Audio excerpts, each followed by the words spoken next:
ये रहे हमारे आज के एथलीट, हमारे विक्रम भाई। आप देख सकते हो विक्रम भाई का साइज़ देख रहे हो आप।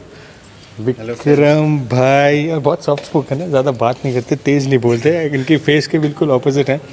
भाई आपका वेट कितना है? वेट 139 मतलब ऑलमोस्ट 140 किलो के करीब। आप देख सकते हो भाई, हम इनके बिल्कुल जिम के बाहर खड़े हैं। आइए अंदर चलते हैं, भाई अपना जिम दिखाएंगे हमारे को। लेट्स गो, कम ये रहा। इधर से दिख रहे होंगे, इधर से कहीं से भी आप, आज तो यहाँ से शुरू करते हैं। तो भाई ने एकदम वेयर हाउस स्टाइल का जिम बना रखा है, ये देखिए गाइस।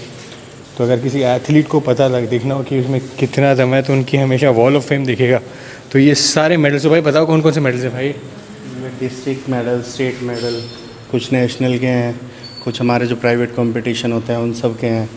जेआरआई के IHF और इधर ये जेआरआई का है। यूक्रेन के हैं ये 2 मेडल, स्ट्रेंथ लिफ्टिंग के नेशनल इंटरनेशनल। और रशिया का मेडल है ये वाला रशिया। और ये मलेशिया का मेडल है मेरा। अच्छा। और ये सब नेशनल इंटरनेशनल बड़े जो स्ट्रॉन्गमैन इंडिया, ये 2017 में था मैं स्ट्रॉन्गमैन। हाँ जी। तो भाई कितनी बार स्ट्रॉन्गमैन रह चुके हो आप इंडिया में? मैं इंडिया में जो फेडरेशन की गेम होती हैं, जो प्रॉपर स्ट्रॉन्गमैन इंडिया होती है, वो 3 बार रह चुका हूँ। ये अभी रहा था 2019 में, सलमान खान और राजेश राय ने कराया था। अच्छा, मुंबई में। अच्छा, देख सकते हो पहले हमारे पूरा ऐसे कहते हैं ना, इतने सर्टिफिकेट की वॉल आप देखेंगे। ये सारे कितने सालों से भाई? 4 साल की मेहनत है? कितने साल की मेहनत है भाई? हाँ जी, ऑलमोस्ट 4.5 साल हो गए। 4.5 साल। 4.5 साल में आप देख रहे हो कितने मेडल्स होंगे भाई। ये तो जैसे कहते हैं ना, एक अलग ही आपने एक लाइब्रेरी बना दी भाई। लगा लो 350 प्लस में गेम खेल चुका हूँ। चाहे उसमें प्राइवेट हैं, चाहे फेडरेशन के हैं, नेशनल इंटरनेशनल जो भी है। टोटल 350 के प्लस हैं। 350? हाँ जी। क्या बात है, आप देख सकते हो। तो भाई मुझे बात बताओ, शुरुआत कब करी आपने भाई, मतलब स्ट्रॉन्ग मैन की? बिकॉज मैंने बताया लड़कों को, सबको जो वीडियो देख रहे हैं शुरू में, कि आप फास्ट बॉलर हुआ करते थे। हाँ जी, फास्ट बॉलर था, क्रिकेटर था, तो खेल रहा था।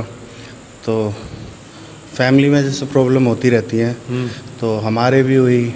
इधर पापा को जैसे हो गई थी, वही कैंसर हो गया था। इधर फिर तो ये सोचा फिर कि यार क्रिकेट अब 8 साल हो गए खेलते खेलते, वो चीज़ नहीं मिल पा रही जो एक होती है ना, कि एक घर को चलाने के लिए इनकम भी ज़रूरी है। तो उसमें सिर्फ खर्चा होता है, तो वो छोड़ के लगा कि कुछ इनकम का भी तो कर लूँ। तो फिर मैंने ये पर्सनल ट्रेनिंग का किया गोल्ड जिम से, स्पोर्ट्स न्यूट्रिशन का किया, फंक्शनल ट्रेनिंग के कुछ सर्टिफिकेशन किए। तो वो करके मुझे जॉब मिल गई थी। तो फिर पर्सनल ट्रेनिंग कराने लगा। पर्सनल ट्रेनिंग मैंने 3-4 साल ऐसे कराई। उसके बाद गोल्ड जिम में, मेजर जिम, बड़े बड़े जिम 2-3। फिर उसके बाद पापा जैसे मेरे हार्ट फेल हो गया था उनको 13 जनवरी 2016 को। जिम की एनिवर्सरी उसी दिन आती है हमारी। तो फिर ये था कि यार वो बहुत है, कमा लिया जो था। कहीं ना कहीं वो दुख था या दर्द जो कह लो, कि 8 साल क्रिकेट खेली, उसमें इंडिया नहीं खेल पाए, और अब भाई आगे है। मतलब खुद को बहाना सा लगा कि एक्सक्यूज़ दे रहा हूँ मैं खुद को, कि पापा को भाई कैंसर हो गया, हार्ट फेल हो गए, घर चलाना था, जो भी था। पापा को मेरे स्पोर्ट्स पसंद था, तो फिर सोचा कि नहीं, स्पोर्ट्स में तो जाना है। बस उसके बाद फिर जैसे वो एक्सपायर हुए थे, उसके 2 महीने 3 महीने बाद मैं 5 मई 2016 को मैं पहली गेम खेला था। वो मैं जहांगीरपुरी में खेला था, दा जिम का। उस गेम में मतलब मुझे ऐसा शौक चढ़ा। इधर जैसे मुकेश सर है, मुकेश गहलोत सर, बच्चे उनके साथ सेल्फी ले रहे हैं। भाई हमें पता है कि वो मिस्टर इंडिया है, मिस्टर वर्ल्ड है, सेलिब्रिटी है, हर कोई जानता है। अगर उनके उधर 50-60 बच्चे ले रहे थे, तो 5-7 मेरे पास भी थे और फ़ोटो ले रहे थे। मेरी पहली गेम मैंने 240 उठाया था वहाँ डेड लिफ्ट में, सेकंड आया था सिल्वर। तो मुझे लगा कि ये मेरे साथ क्यों ले रहे हैं फ़ोटो। तब मेरा वेट 116 था, कि बॉडी की वजह से ले रहे हैं या अच्छा दिखता हूँ थोड़ा, उसकी वजह से ले, समझ नहीं आया। पर वो ऐसा चढ़ा मुझे कि यार देख, आज पहली गेम है, तो लोग आ रहे हैं, फ़ोटो ले रहे हैं बच्चे, अगर मैं कुछ करूँगा तो देख कितना नाम हो। बस उस दिन ऐसा लगा कि अब स्टार्ट करना है। और फिर जैसे ही पापा एक्सपायर हो गए थे, तो फिर भैया मैंने मुड़ के नहीं देखा। मतलब ये लगा लो 4 साल 4.5 साल हो गए, कोई गेम नहीं छोड़ा। अभी लॉकडाउन में बंद रहा सब, उससे पहले एवरी संडे। अगर आप देखें ये बैठे हुए हैं, इनका वज़न 140 किलो है। तो मैं जानना चाहता हूँ 140 किलो का जब वज़न होता है तो भाई इसमें प्रॉब्लम्स भी काफ़ी आती होंगी भाई। सबसे बड़ी आपकी 3 प्रॉब्लम्स क्या होती हैं एज इतना भारी शरीर की? हम देखो जैसे नॉर्मल इंसान सब रेडी होके जा सकते हैं, तो हम वो नहीं कर सकते कि हम कोई भी उठा के जीन्स पहन लें। वो सब चीज़ बिल्कुल नहीं हो सकती। शर्ट नहीं पहन सकते, एक अगर पहन ली तो वो दोबारा फिर आती नहीं है। अच्छा। 15-20 दिन बाद वो कहीं ना कहीं से टाइट हो जाती है। साइज़ बढ़ता रहता है, वेट बढ़ता रहता है, कपड़ों की बहुत प्रॉब्लम होती है।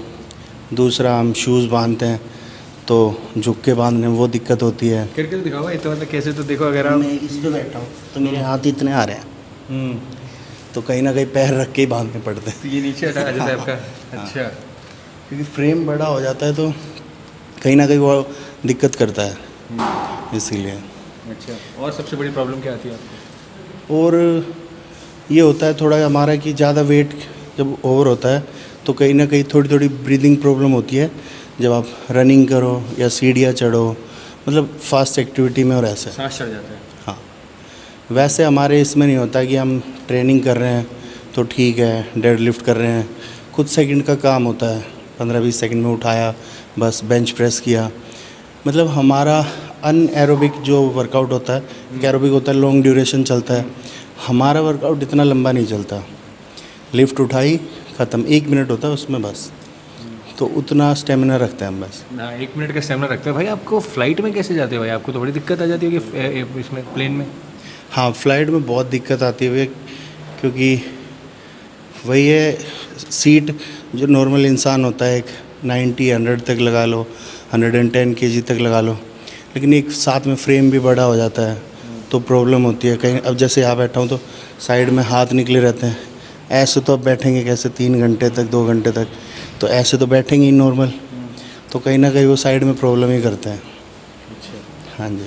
तो भाई एक बात बताओ, जैसे जो लड़के आपको देख रहे हैं उनको अपनी स्ट्रेंथ बढ़ानी है, तो क्या ऐसी 3 चीज़ें आप बोलोगे उनको स्ट्रेंथ बढ़ाने के लिए? वो क्या कर सकते हैं ऐसी? भैया मुझे जहाँ तक लगता है ना कि किसी को भी स्ट्रेंथ बढ़ानी है या पावर लिफ्टिंग करनी है, गेम में आना है, मेडल जीतना है, खुद के लिए, देश के लिए, माँ बाप के लिए, तो सबसे पहले एक यही रखो कि दिल और दिमाग से वेट उठाओ। और पता है माइंड बहुत हमारा वो करता है कि अब मैंने दिमाग से ये सोच लिया कि मुझे इतना उठाना है, मैंने वो जिद कर ली है, तो मैं कहीं ना कहीं उठाऊंगा। वो गिरते पड़ते मरते मैं उठाऊंगा। वो जिद बहुत ज़रूरी है कि कोई भी है हैवी वेट लिफ्ट करता है, एकदम से नहीं होता, प्रैक्टिस होती है, लेकिन फोकस ये रहे, दिल मैंने कहीं और लगा लूँ, दिमाग से इधर वेट उठा रहा हूँ, उसमें इंजरी है। मैं सिर्फ अपना दिल भी यही लगाऊंगा वेट उठाने में, दिमाग भी यही लगाऊँ, मेरा सारा फोकस लिफ्ट में है कि मुझे ये वेट उठाना है। तो यही कहना चाहूँगा जो भी हमारे न्यू कमर्स हैं, पावर लिफ्टर्स जो करना चाहते हैं, जिम में जो हैवी वेट लगाते हैं, परफेक्ट पोस्चर टेक्निक पहले तो वो सीखो कि इंजरी ना हो आगे। उसके बाद आप वेट हैवी उठाओ, डाइट अच्छी लो। कभी भी ऐसे मत करो कि आप खाली वेट वर्कआउट कर रहे हो, तो उसमें वही है कि वेट भी नहीं उठेगा, वो एनर्जी भी नहीं आएगी और कहीं ना कहीं इंजरी होनी है, क्योंकि एनर्जी बहुत ज़रूरी है वर्कआउट से पहले।